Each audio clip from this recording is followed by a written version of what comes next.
Hello student, मैं सत्यप्रकाश गौर class 12 NCERT mathematics में आप सभी का स्वागत करता हूं। आज हम चैप्टर नंबर फर्स्ट जिसका नाम है रिलेशन और फंक्शन यानी संबंध और फलन के बारे में बात करेंगे। लेकिन संबंध और फलन के बारे में हम बात करें उससे पहले एक बात मैं आपसे करना चाहता हूं। जितने भी बच्चे हैं जिन्होंने अब तक मैथमेटिक्स को टच नहीं किया है, जिन्हें डर लगता है, कहते हैं समझ में नहीं आता, आज से बिल्कुल डरना छोड़ दें।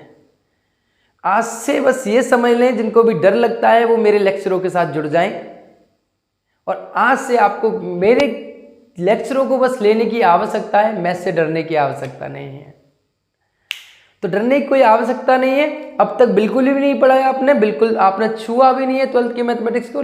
आज से ही लेक्चर को ज्वाइन करना चालू कर दें। जो भी आपको मिलते रहेंगे सीरीज बाय सीरीज, धीरे धीरे पढ़ेंगे आराम से, धीरे धीरे कॉन्सेप्टों के साथ, क्योंकि concept is the more important then the question. समझ रहे हो? तो हाल बिना समय जाया किए हम चलते हैं चैप्टर नंबर फर्स्ट जिसका नाम है चैप्टर नंबर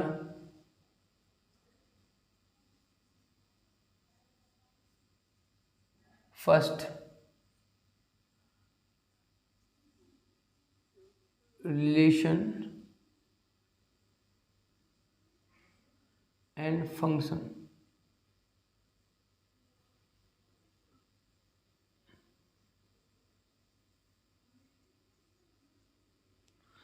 यानी संबंध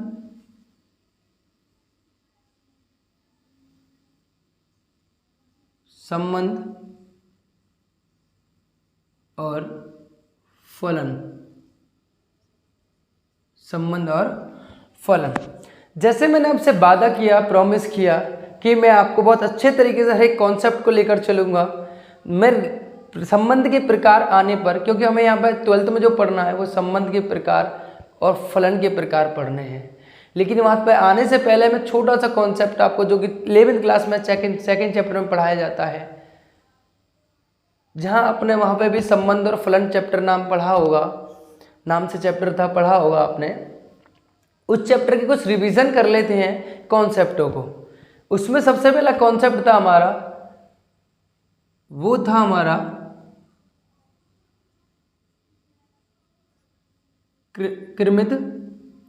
कृमित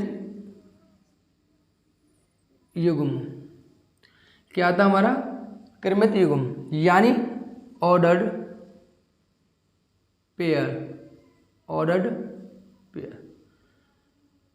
ठीक है। अब कृमित युग्म क्या होता है, इस बात की बातें करते हैं हम। दो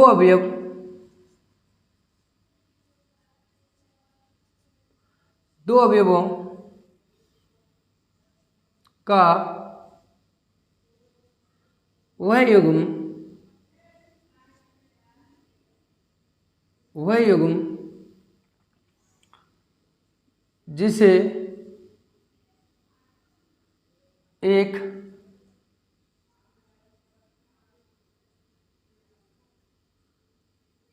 निश्चित क्रम में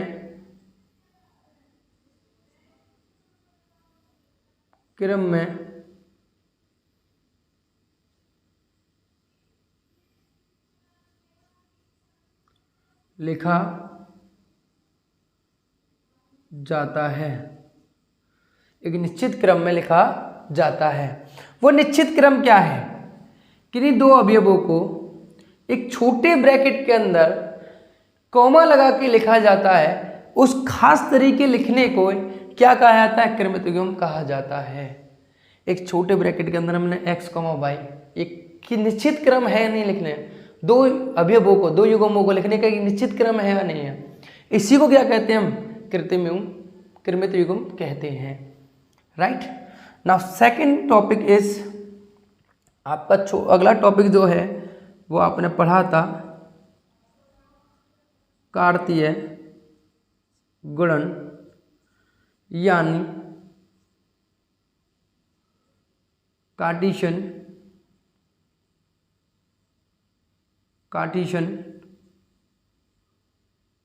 प्रोडक्ट यानी कार्टेशियन प्रोडक्ट यानी कार्तीय गुणन क्या होता है ये हमें समझना है। तो दो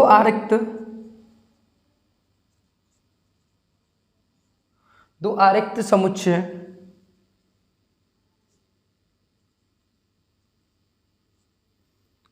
ए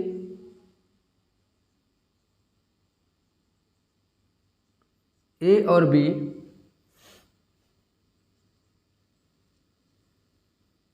हैं,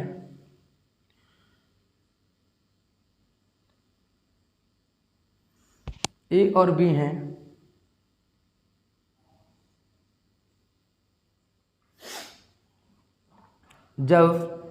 तब कार्तीय गुणन ए क्रॉस बी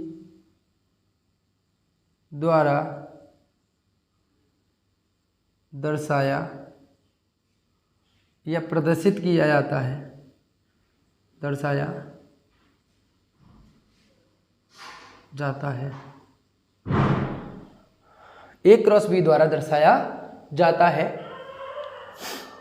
यानी हम ये कह सकते हैं एक खास तरीका है, दो आरिक्त समुच्चय है ए और बी, तब कार्तीय गुणन ए क्रॉस बी द्वारा दर्शाया जाता है। और इसमें भी एक खास तरीके लिखने का एक क्रम होता है जिसमें क्या होता है कि ए क्रॉस बी उन सभी कृत्रिम युग्मों का समुच्चय होता है, ऐसे भी कह सकते हैं, या ए क्रॉस बी उन सभी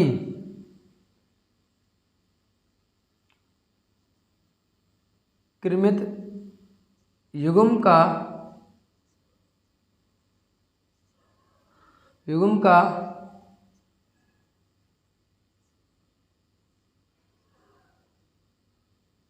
समुच्चय है जिसमें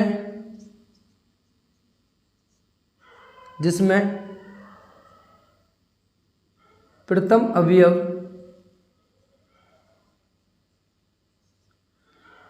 ए से कॉमा द्वितीय अवयव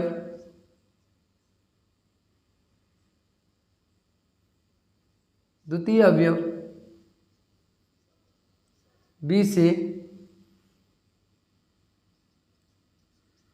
से लिखा जाता है।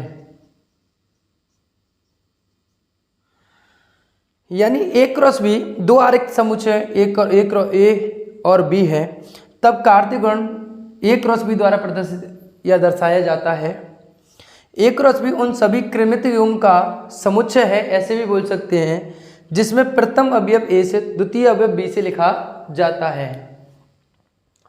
इसको क्या कहते हैं? ए क्रॉस बी पढ़ा जाता है। इसको क्या पढ़ा जाता है बेटा? ए क्रॉस बी पढ़ा जाता है। किसको? इसको, जो आपको लिखने का तरीका है, ए क्रॉस बी पढ़ा जाता है। राइट? कोई समस्या? एक एग्जाम्पल ले लेते हैं हम, चलो एक एग्जाम्पल की मदद से समझते हैं हम इसको।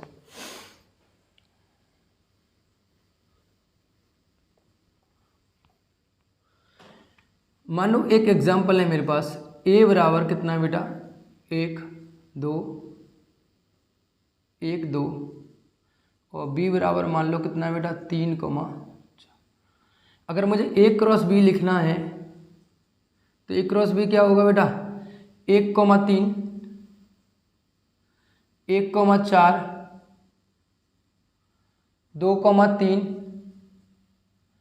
और 2 4।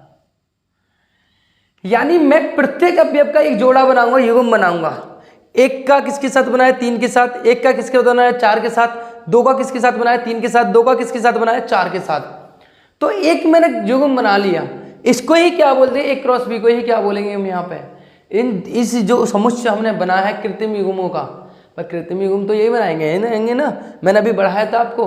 कृत्रिम युग्म क्या होते हैं कि भैया ए से पहला अवयव किससे लिया जाएगा, प्रथम ए से, द्वितीय किससे लिया जाएगा, बी से, और एक छोटे ब्रैकेट के अंदर कॉमा लगाकर लिख दिया जाता है।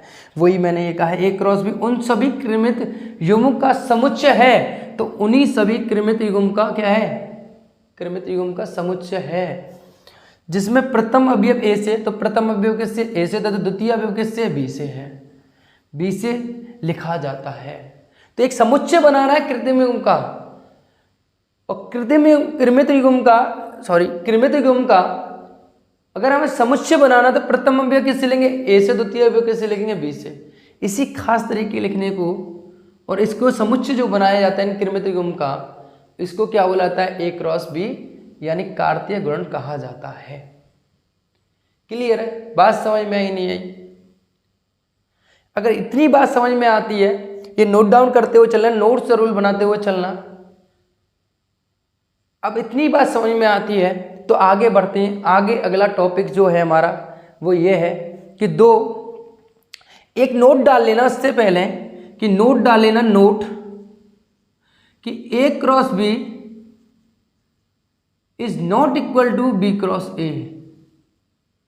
यानी कभी भी ये मत समझना, नोट में ये डाल लेना कि ए क्रॉस बी कभी भी किसके बराबर नहीं होती है, बी क्रॉस ए के बराबर नहीं होती है। यानी ए क्रॉस बी या बी क्रॉस ए दोनों सेम नहीं होते, दोनों कैसे कैसे होते हैं, अलग अलग होते हैं। क्लियर है? चलो अब आगे चलते हैं। एक छोटा सा टॉपिक और लेते हैं, यहाँ पे हर चीज को टच करते हुए चलेंगे हम। यहाँ पे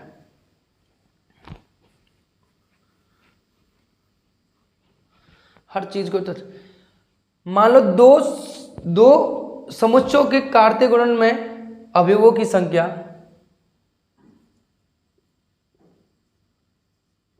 दो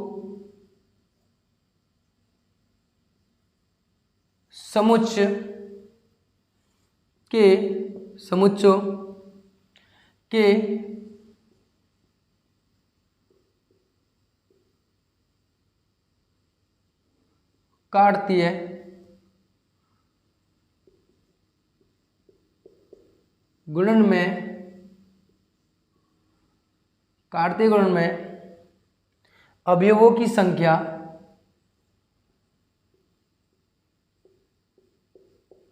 अवयवों की संख्या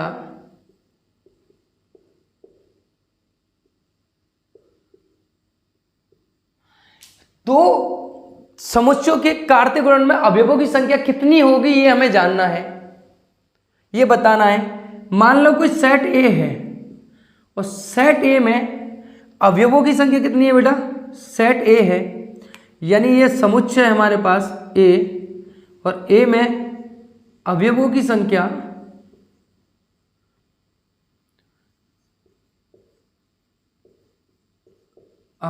संख्या जो कि अवयवों की संख्या कितनी है बेटा आपके पास, एन ए है, मान लो एम है। हमेशा याद रखना, अगर ए के सामने एन लग गया यानी ये किसको प्रदर्शित करेगा, उस सेट के अवयवों की संख्या को। एन ए को पढ़ेंगे हम कि इस सेट में कितने अवयव हैं, समझ रहे हो? ओके। नंबर दूसरा सेट है हमारे पास बी। अब इसमें कितनी है, अवयवों की संख्या,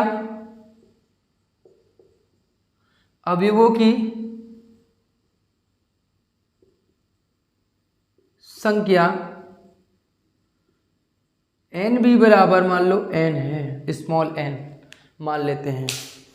तो टोटल इसके कार्तीय गुणनफलों, कार्तीय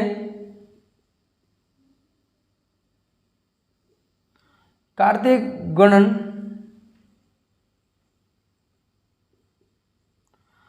में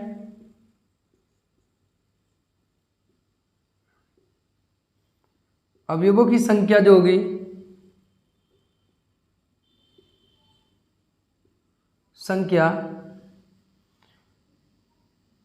कार्तीय गुणन में अवयवों की संख्या जो होगी एन ए क्रॉस बी बराबर n a cross n b, यानी m इंटू एन हो जाती है, n इंटू एम हो जाती है।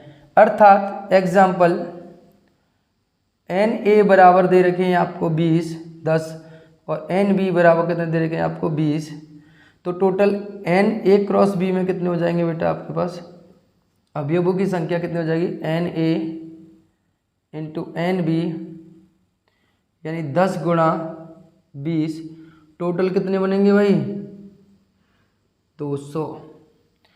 कितने बनेंगे भाई 200 बनेंगे। टोटल अवयव कितने होंगे इसमें 200 होंगे। तो समुच्चयों के कार्तीय गुणन में अवयवों की संख्या कितनी है ये हमसे पूछा जाए तो मान लो कोई सेट ए है, सेट ए में अवयवों की संख्या कितनी हो जाती है, एन ए बराबर एम है, और सेट बी में अवयवों की संख्या एन बी बराबर एन है मान लो, तो कार्तीय गुणन में अवयवों की कुल संख्या जितनी होगी वो कितनी होगी, एन ए क्रॉस बी बराबर n a into n b बराबर एम इंटू एन हो जाती है। एग्जाम्पल लिया हमने, मान लो ए में कितने अवयव है 10 है, बी में कितने अवयव है, सॉरी हाँ 10, बी में कितने अवयव है 20 है, तो एन ए क्रॉस बी में कितने हो जाएंगे, n a cross n b, यानी 10 गुणा 20 200 हो जाएंगे। टोटल अवयव कितने होंगे 200 होंगे। बड़े आसानी से निकाल सकते हैं, बड़े प्यार से निकाल सकते हैं, कोई दिक्कत किसी प्रकार की। समझ में आया? ओके, आगे चलते हैं।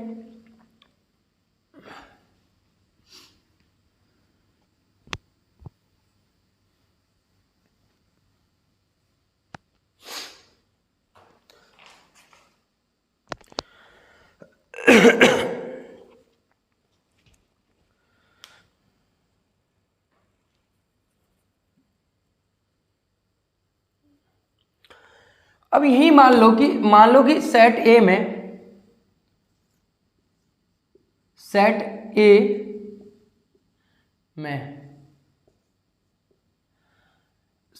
में अवयवों की संख्या जो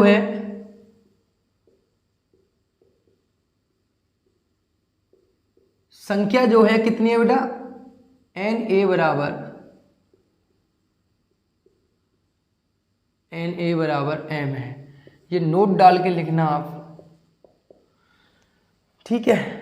एन ए बराबर एम है। सेट बी में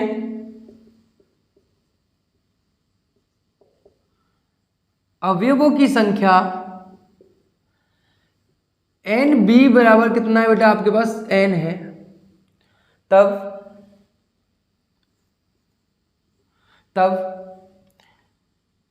ए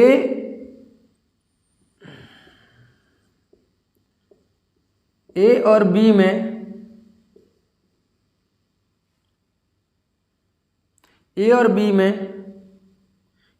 के ऐसे ही लिखो, ए और बी के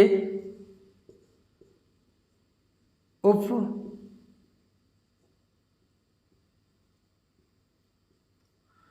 समुच्चयों की संख्या अगर आपसे पूछी जाए, उस समुच्चयों की संख्या यदि आपसे पूछी जाए तो क्या होगी। यानी अगर आपको सेट ए के अवयवों की संख्या दे रखी है, सेट बी के अवयवों की संख्या आपको पता है, और आपसे पूछा जाए कि ए और बी के उप समुच्चयों की संख्या कितनी होगी, कैसे पता लगाओगे कितनी होगी। तो बेटा हमेशा याद रखना, अवयवों की संख्या जो होती है वो 2 की पावर m इंटू एन हो जाती है। यानी जो भी अवयवों की संख्या है वो 2 की पावर मल्टीप्लाई करके लिख दीजिए, जो आंसर आएगा 2 की पावर जितनी होगी, जो आंसर आएगा वही उतने ही उसके उप समुच्चयों की संख्या हो जाएगी। अब यहां पे एक शब्द सुनने को मिला मुझे, उपसमुच्चय। उपसमुच्चय को इंग्लिश में क्या बोला जाता है, इसको बोला जाता है बेटा सबसेट।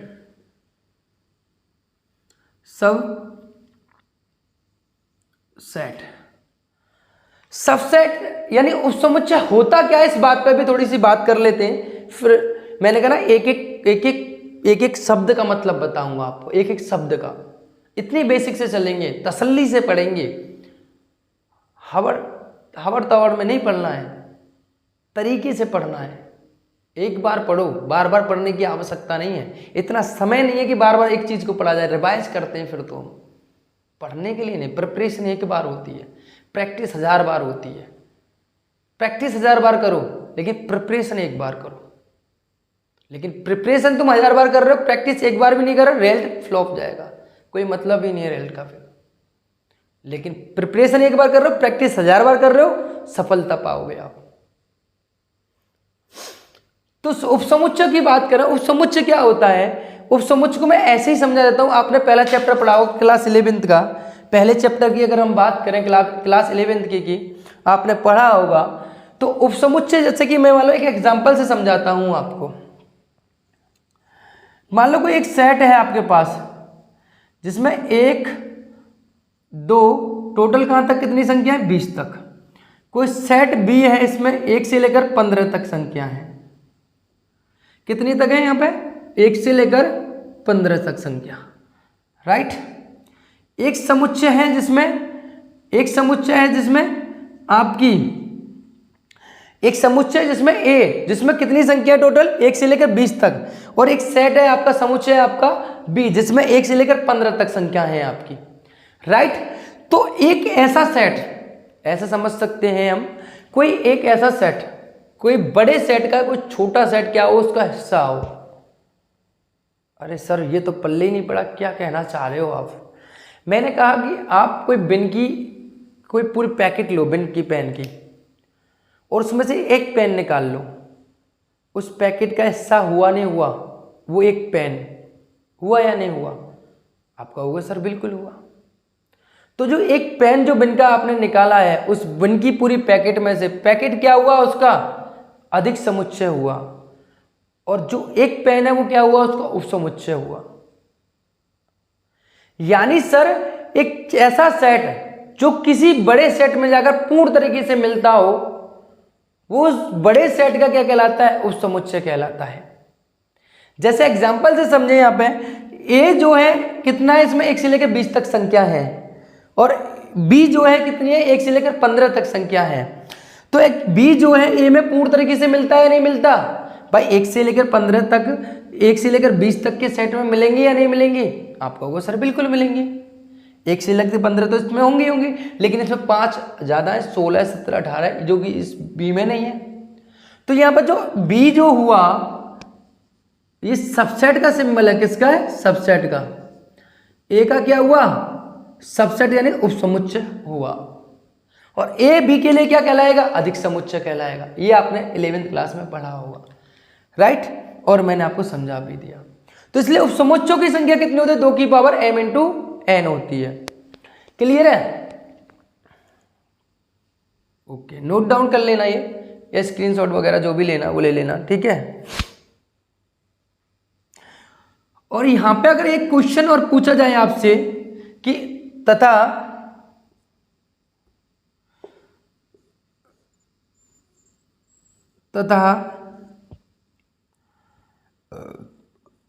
आरिक्त उपसमुच्चयों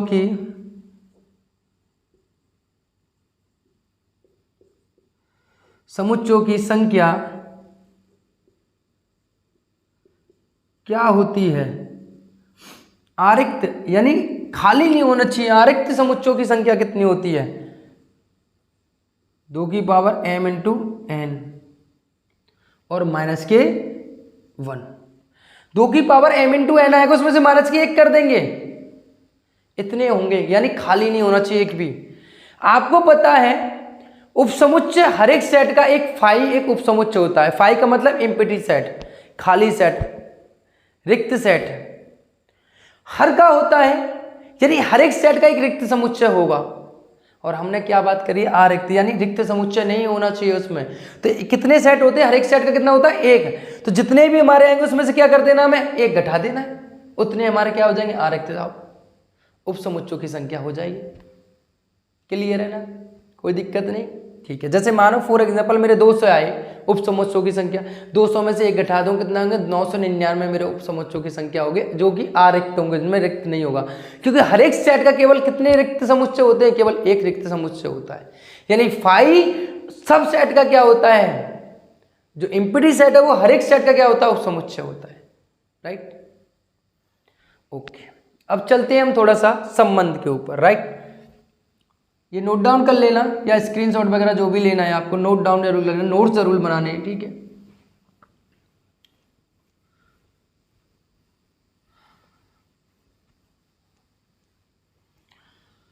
अब बात करते हैं संबंध की। अगला जो टॉपिक है वो है आपका संबंध, यानी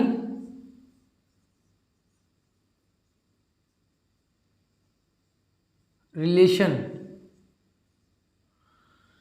रिलेशन की बात करनी है हमें, संबंध की बात करें तो आपको पता है इस हमारे पूरे ब्रह्मांड में हर एक दो चीजों के बीच में एक संबंध स्थापित होता है। हर एक दो जो चीज है वो एक दूसरे से किसी ना किसी संबंध के कारण कनेक्टेड है।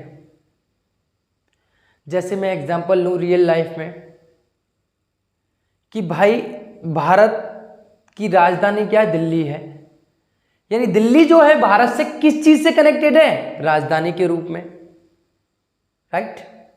जैसे मैं कहूं यूपी की राजधानी क्या है, लखनऊ है, तो है या नहीं है, कनेक्टेड है या नहीं है, बिल्कुल है।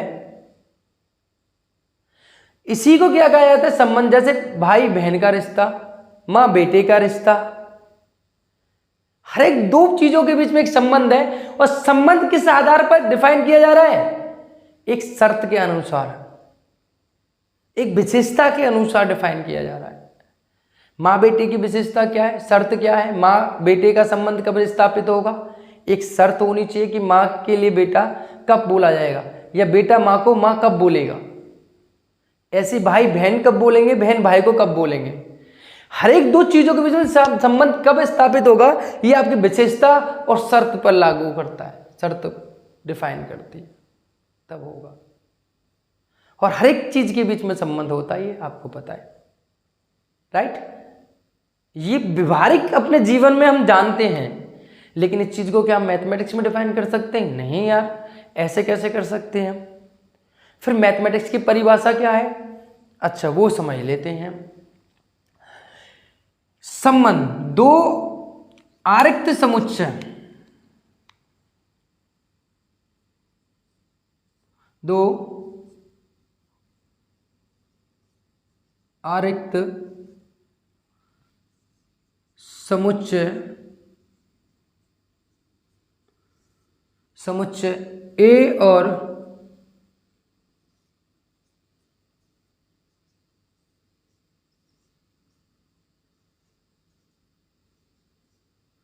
बी हैं, ए और बी हैं, तब एक समुच्चय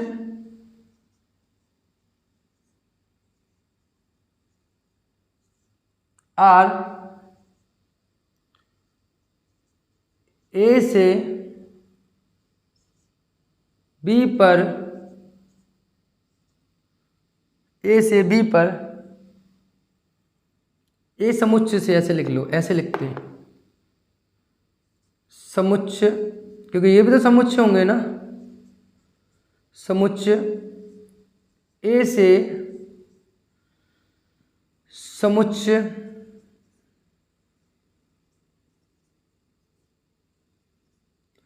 बी पर,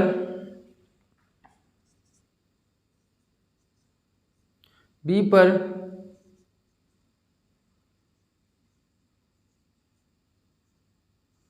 संबंध कहेंगे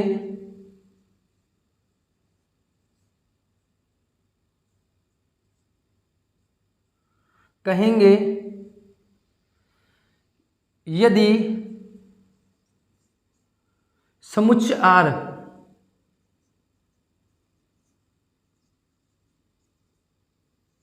समुच्चय आर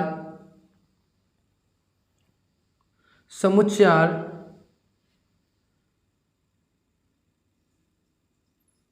ए और बी का उपसमुच्चय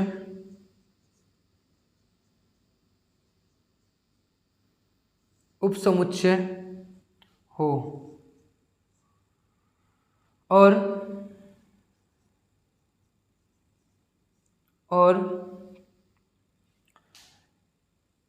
ए और बी के उपसमुच्चय में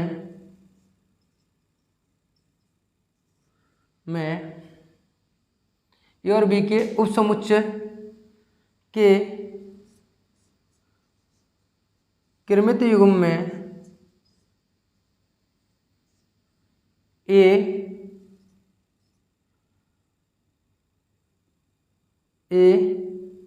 बी से आर संबंध द्वारा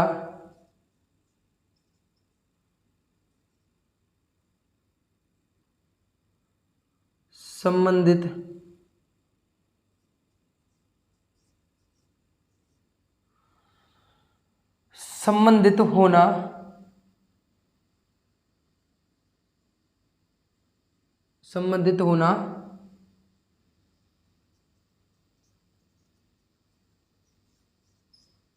अर्थात, अब मैथमेटिक्स की रूप में भाषा कैसे देंगे, अर्थात R is subset of A cross B।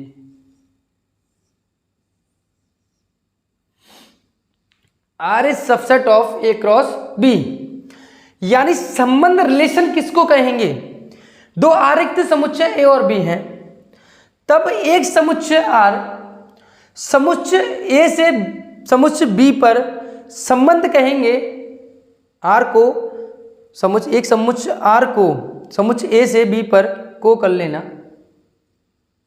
को समुच्चय A से समुच्चय B पर संबंध कहेंगे यदि समुच्चय R A और B का उपसमुच्चय हो। पहली कंडीशन क्या है कि समुच्चय जो R है वो A और B का क्या होना चाहिए, उपसमुच्चय होना चाहिए। क्या होना चाहिए, उपसमुच्चय होना चाहिए A और B का। क्लियर है। और A और B के उपसमुच्चयों के कृमित युग्म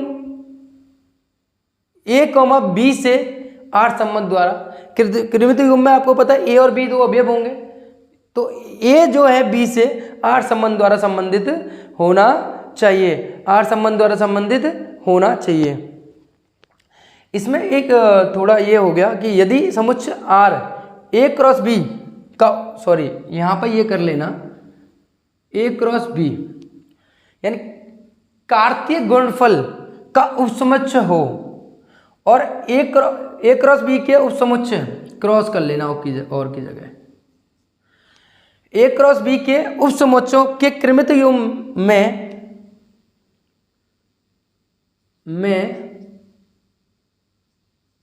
A B से R संबंध द्वारा संबंधित होना चाहिए।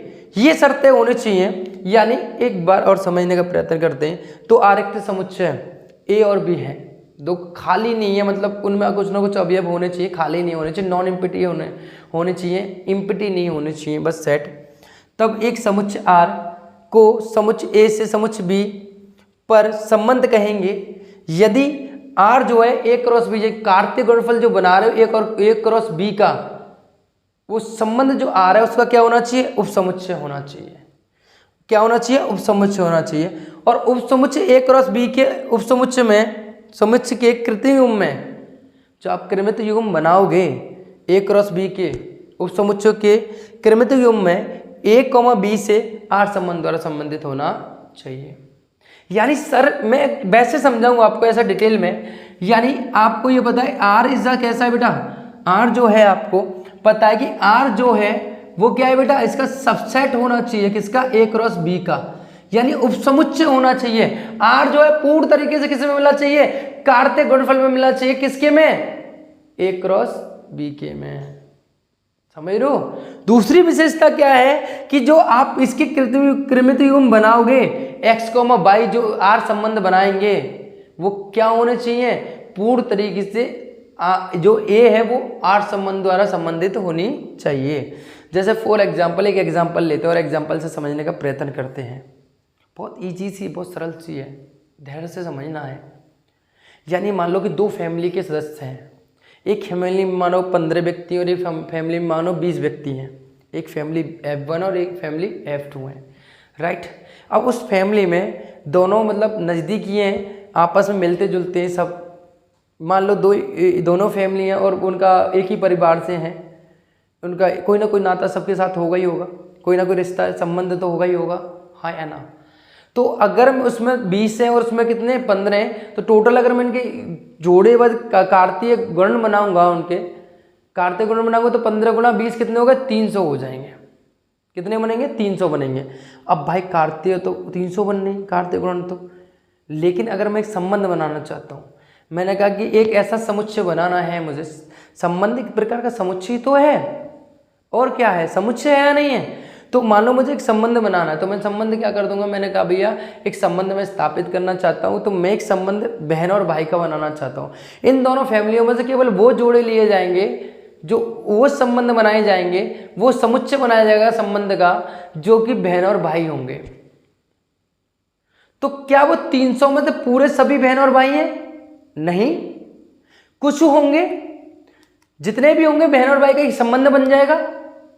क्या वो जो संबंध बनेगा, जो बनाता एक समुच्चय बनेगा, क्या वो समुच्चय उस 300 वाले कार्तीय गुणनफल में यानी दोनों फैमिलियों के सदस्य होंगे या नहीं होंगे?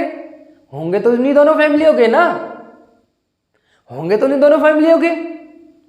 तो वो जो दोनों फैमिलियों के होंगे, तो यानी जो आपने संबंध बनाया बहन और भाई का, वो उस समुच्चय कहलाया नहीं कहलाया?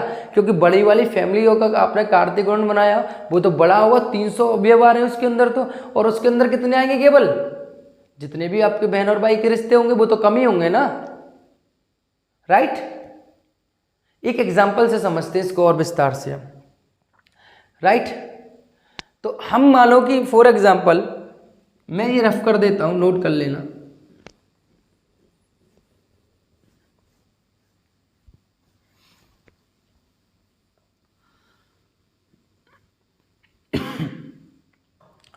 मान लो मैंने एक एग्जाम्पल लिया जिसमें ए कितना है, 1 2 अवयव हैं, और बी में कितने हैं बेटा आपके पास, मान लो 3 4 और 5, समझ रहे हो। इसमें 3 अवयव है, इसमें 2 अवयव है।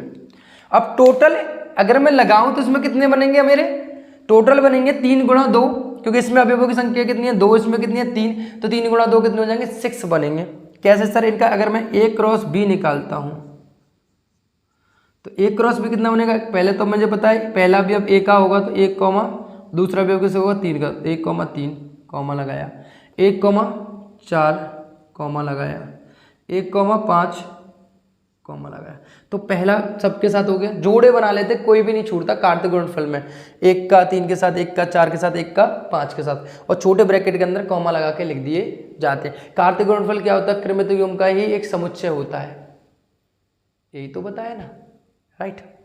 उसी प्रकार से कितना होगा बेटा, 2,3, अब 2,4 और 2,5, राइट, ये हो गया, क्लियर है। अब मेरे टोटल कितने बने इसमें, 1 2 3 4 5 और 6 बने कार्तीय गुणनफल।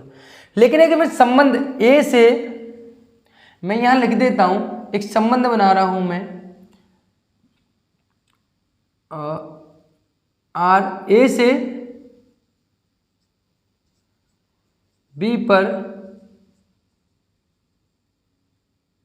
संबंध आर,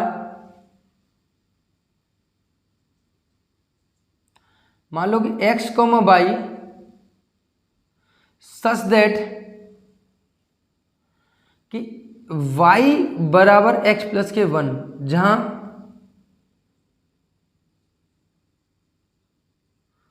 कि x किसका अवयव होगा, a का, और y किसका अवयव होगा, b का, राइट। एक संबंध मैंने बना दिया, संबंध की एक शर्त रख दी मैंने, विशेषता रख दी कि x, y जो होंगे एक क्रमित युग्म बनाओगे, इस क्रमित युग्म से क्या बनेगा, कार्तीय गुणनफल, और वो आपका संबंध कहलाते हैं। क्रमित युग्म ही तो बताया था, छोटे छोटे क्रमित युग्म बनाओगे वो संबंध के अंदर आते हैं, राइट। x, y छोटे ब्रैकेट के अंदर, सच दैट का मतलब होता है कि वो विशेषता बताएगा कि यहाँ पे x और y क्या संबंध स्थापित कर रहे हो? संबंध क्या स्थापित किया है मैंने कि जो x है वो जो y है वो x से क्या होना चाहिए, एक अधिक होना चाहिए। यानी जो कृमित युग्म जो बनाओगे, कृमित युग्म, तो उसमें जो है y x से कैसा होना चाहिए, बड़ा होना चाहिए, तभी वो संबंध में आएगा, अर्थात नहीं आएगा। और दूसरी तरफ क्या है कि पहला एलिमेंट है x जो है a से होना चाहिए, y जो है वो किससे होना चाहिए, b से होना चाहिए, राइट।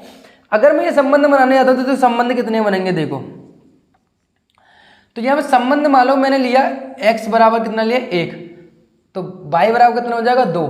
2 क्या b का एलिमेंट है, मान लो कि मैंने x बराबर 2 लिया, वो 1 लिया, ये कितना है 2, तो ये कृमित युग्म इसके संबंध में आएगा। आप कहोगे सर आना चाहिए, कैसे? मैंने कहा ये तो x एलिमेंट तो मैंने 1 से ले लिया, a से ले लिया, ठीक है, क्या 2 एलिमेंट b में मिल रहा है?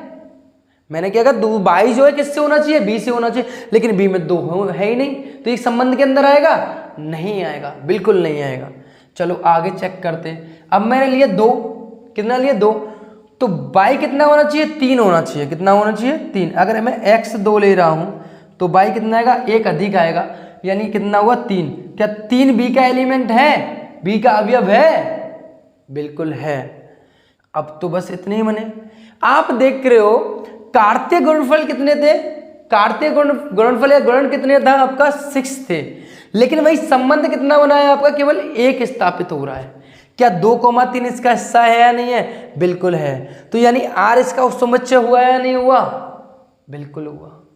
यही तो मैंने बोला था कि 2 आरिक्त समुच्चय में a से b पे कोई संबंध स्थापित तब होगा जब a क्रॉस b के उपसमुच्चय r जो क्या हो, a क्रॉस b का उपसमुच्चय हो।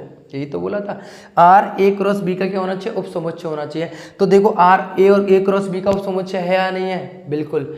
यानी आप जो भी कार्तीय गुणन बनाओगे उसके उपसमुच्चयों की संख्या को ही क्या कहा जाता है, संबंध r कहेंगे। यदि और यदि कब, जब जो आपके कृमित युग्म में जो अवयव हैं वो r संबंध द्वारा संबंधित होने चाहिए, यानी जो शर्त, जो विशेषता आपको दी जा रही है उसको फॉलो करने ही चाहिए। यानी बहन और भाई का रिश्ता बना रहे हो तो माता पिता का रिश्ता संबंध में नहीं आ सकता, वो कार्तीय गुणनफल में सब आ सकते हैं, पूरी फैमिलियों के संबंध दर्शाए जा सकते हैं, लेकिन केवल एक संबंध की शर्त में जो रख रहा हूँ, विशेषता जो रख रहा हूँ, उसमें केवल और केवल कौन आएगा, केवल वो रिलेशन आएंगे जो उस चीज की विशेषता रखते होंगे, समझ रहे हो। और वो एक क्रॉस बी के क्या कहलाएंगे, उपसमुच्चय ही कहलाएंगे। यानी एक क्रॉस बी के उपसमुच्चय को ही संबंध r कहते हैं। यदि और यदि का केवल कब, कब कार्तिक जो उपसमुच्चयों की जो भी कृमित युग्म है उसमें आपका जो भी अवयव है, एक अवयव दूसरे से r संबंध द्वारा संबंधित होना चाहिए। मैं आशा करता हूं आपको 11th क्लास का थोड़ा सा रिवीजन कराया था मैंने और आपको अच्छे से समझ में आया होगा।